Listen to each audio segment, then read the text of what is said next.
Hi friends, मी रागिनी पुन्हा एकदा घेऊन आली आहे तुमच्यासाठी भयपटांच्या खजिन्यातून अजून एक भीतीदायक थरारक चित्रपट ज्याचं नाव आहे द हॅरिगन्स 4. हा चित्रपट 5 ऑक्टोबर 2022ला प्रदर्शित झालेला आहे, जो अमेरिकन लेखक स्टीफन किंग्सच्या इफ इट बीट्स ह्या कादंबरीवर आधारित आहे. ह्या चित्रपटाची कथा थोडक्यात अशी आहे की क्रेग नावाचा एक तरुण मुलगा एका वयोवृद्ध असणाऱ्या अब्जाधीशाशी, ज्याचं नाव जॉन हॅरिगन असतं, त्याच्याशी मैत्री करतो. त्यानंतर तो मुलगा त्याला एक मोबाईल गिफ्ट करतो.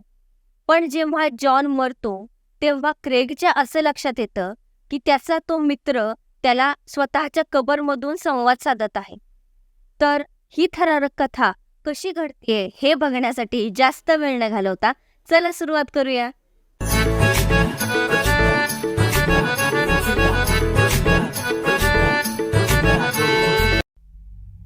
तर चित्रपटाच्या सुरुवातीला आपल्याला एक मोबाईल फोन चार्जिंगला असलेला दिसतो, जो घेऊन पळत असलेला एक तरुण मुलगा क्रेग, जो या चित्रपटाचा नायक आहे, तो दिसतो. तो फोन घेऊन क्रेग एका तलावाच्या किनारी उभा असतो. इथे हा सीन संपतो आणि चित्रपटाचं नाव झळकतं. आता पुढच्या प्रसंगात 2003चा काळ दाखवला आहे. लहान क्रेगच्या आईचा मृत्यू झालेला असतो. त्यानंतर एके दिवशी बायबल पठणासाठी वडिलांसोबत चर्चला गेलेल्या क्रेगची ओळख सध्या सेवानिवृत्त व्यावसायिक असलेल्या जॉन हॅरिगनशी होते. चर्चमधून परतल्यानंतर काही वेळानेच ते स्वतःहून त्याच्या वडिलांना भेटायला येतात आणि त्याच्या बायबल वाचनावरून त्याला आठवड्यातून 3 वेळा स्वतःच्या घरी कादंबरी वाचनासाठी नियुक्त करणार असल्याचं सांगतात, ज्यासाठी त्याचे वडीलही मान्यता देतात.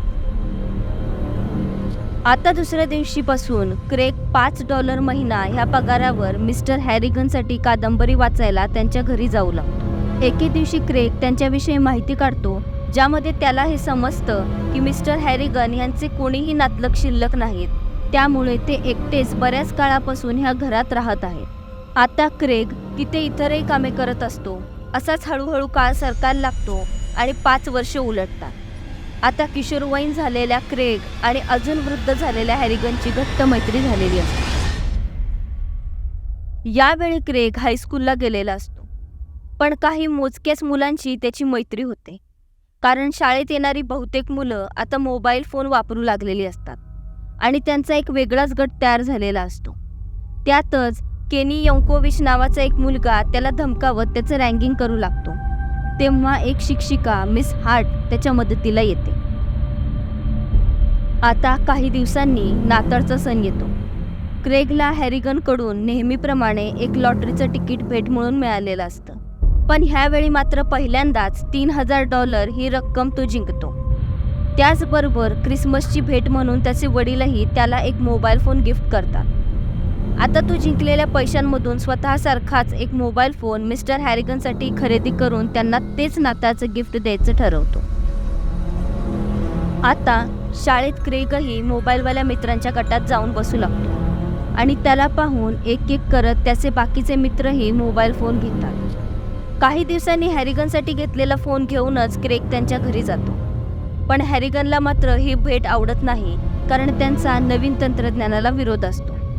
पण जेव्हा क्रेग त्या मोबाईल फोनचं महत्त्व आणि त्याचा उपयोग त्यांना समजावून देतो आणि त्यांना फोन वापरणं शिकवतो, तेव्हा तेही हळूहळू त्याचा आनंद घेऊ लागतात आणि आता कादंबरीपेक्षा फोनमध्ये जास्त रमू लागतात. एके दिवशी क्रेग नेहमीप्रमाणे हॅरिगनच्या घरी गेलेला असतो. तेव्हा तो बघतो की घरचे सगळे नोकर सुट्टीवर असतात आणि नेमकं त्याच वेळी वयोवृद्ध झालेल्या हॅरिगनचा मृत्यू झालेला असतो आणि मृत्यू होण्यापूर्वी शेवटचा कॉल ते त्यालाच लावत असतात. क्रेगला त्याच्या ह्या मित्राच्या अचानक जाण्याने धक्का बसतो. तो अतिशय दुःखी झालेला असतानाही शेवटचं पुस्तक त्यांच्यासाठी वाचतो. त्याच रात्री क्रेग स्वतःच्या फोनवरून सध्या त्याच्याकडे असणाऱ्या हॅरिगनच्या फोनवर "मी आपल्या घालवलेल्या सर्व दिवसांना खूप मिस करतोय" असा मेसेज पाठवतो. दुसऱ्या दिवशी अंत्यसंस्कारासाठी क्रेग आणि त्याचे वडील जातात. त्यावेळी क्रेग हॅरिगनचा फोन हळूच ते शवपेटीत असताना त्यांच्या कोटाच्या खिशात ठेवून देतो. थोड्या वेळाने हॅरिगनचा दफनविधी होतो. त्यानंतर हॅरिगनचा सहकारी क्रेगला हॅरिगनने त्याच्याकडे मृत्यूपत्र सोडलं असल्याचं सांगतो, ज्यानुसार क्रेगला त्याच्या भविष्यातल्या अभ्यासासाठी आणि लेखक होण्याच्या करिअरसाठी पाठिंबा म्हणून $8 लाख ट्रस्ट फंडात क्रेगच्या नावे ठेवलेले असतात. क्रेगने आधीच बोलताना स्वतःच्या करिअरविषयी हॅरिगनकडे सांगितलेलं असतं.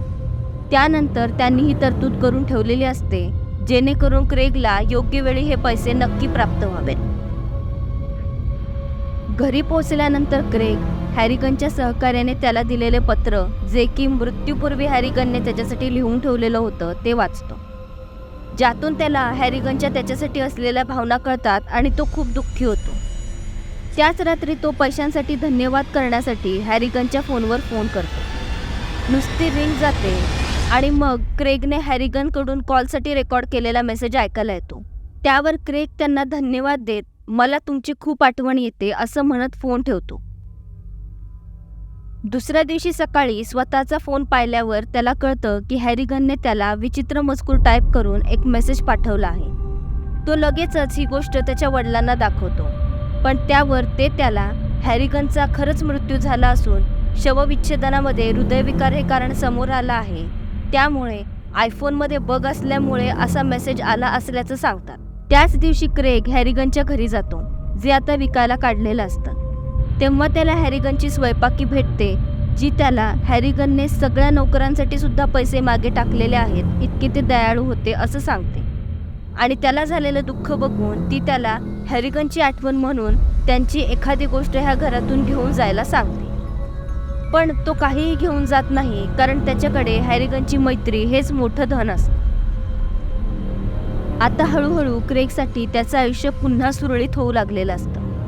तो त्याच्या आवडत्या मैत्रिणीसोबत शाळेत आयोजित केलेल्या बॉल डान्सला जातो. तिथून केनी त्याला बाहेर घेऊन जातो आणि त्याच्यावर हल्ला करतो. तो क्रेगवर शाळेच्या मैदानावर त्याने केलेला ड्रग्ज व्यवहार पोलिसांना सांगितल्यावरून आरोप करत मारू लागतो. त्याच्या मदतीसाठी त्याची मैत्रीण आणि शिक्षिका मिस हार्ट येतात. तिथून घरी गेल्यानंतर त्याच रात्री क्रेग खूप निराश होतो आणि दुःखाने हॅरिगनच्या फोनवर कॉल करतो आणि केनीने काय केलं आहे हे सांगतो. त्याचबरोबर तो हे कधीही संपणार नाही अशी त्याला भीती वाटत असल्याचंही सांगतो. आणि मग तू मला ह्यावर काहीतरी सल्ला द्यावास अशी माझी इच्छा आहे असं म्हणतो. दुसऱ्या दिवशी केनी मृत अवस्थेत पोलिसांना सापडतो. तो त्याच्या बेडरूमच्या उघड्या खिडकीतून बाहेर डोकावण्याचा प्रयत्न करत असताना पडला असा निष्कर्ष काढला जातो. त्याच रात्री क्रेग पुन्हा फोनवरून हॅरिगनशी संपर्क साधण्याचा प्रयत्न करतो आणि म्हणतो की केनीच्या अचानक मृत्यूमागे तूच असशील तर मला संकेत दे. इतक्यात अचानक त्याचा फोन वाजतो आणि पुन्हा हॅरिगनचा तो विचित्र मेसेज येतो. त्याच संध्याकाळी क्रेग नेहमीच्या चर्चमध्ये जातो आणि तिथल्या फादरना घडलेली सगळी घटना सांगतो. त्यावर फादर केनी त्या दिवशी खूप प्यायला असल्याने खिडकीतून डोकावताना तोल जाऊन पडला असं सांगत तुझा फोन कुणीतरी हॅक करून तुझी मस्करी करतंय असं म्हणतात.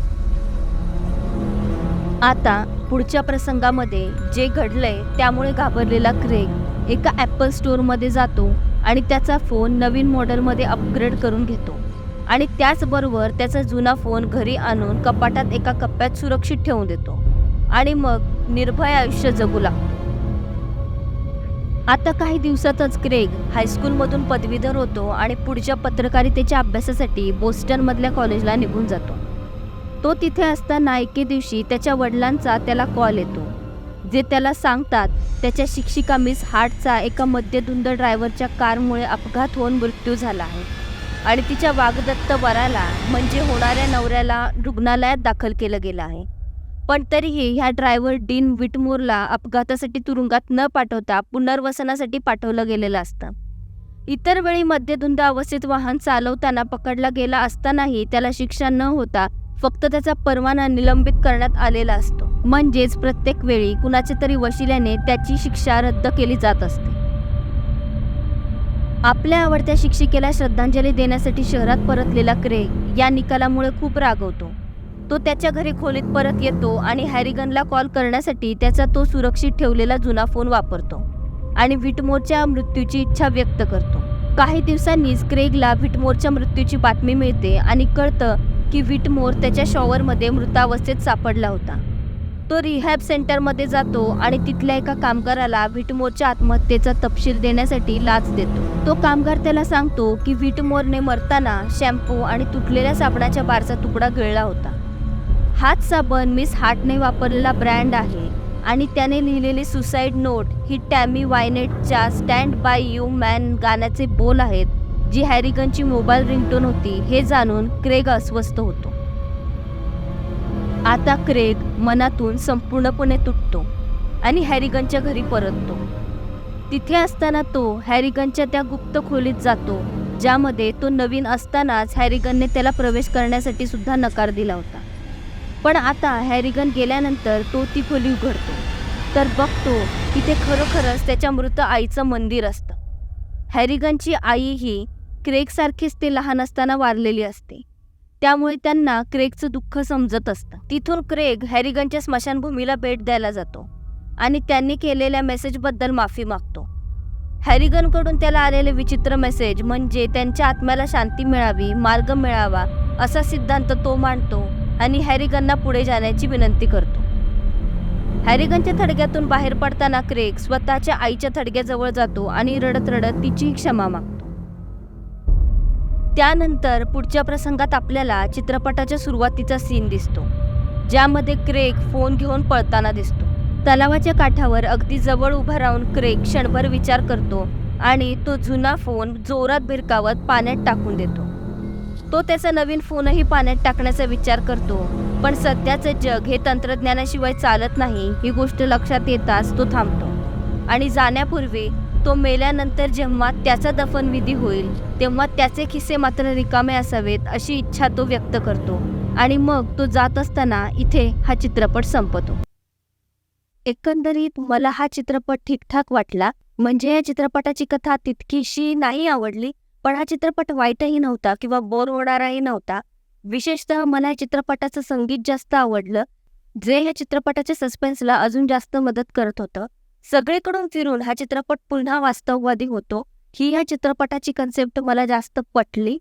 बाकी चित्रपट ठीकठाक होता. एकंदरीत तुम्हाला माझ्या ह्या मताला सोडून जर माझं चित्रपटाचं विश्लेषण आवडलं असेल तर माझ्या व्हिडिओला लाईक करा, शेअर करा, चॅनलला सबस्क्राईब करा आणि बेल आयकॉन दाबायला विसरू नका, म्हणजे माझ्या चॅनलचे अपडेट सगळ्यात आधी तुमच्यापर्यंत पोहोचत जातील. पुन्हा भेटूया पुढच्या व्हिडिओमध्ये अशीच एखादी नवीन कथा घेऊन. तोपर्यंतसाठी बाय.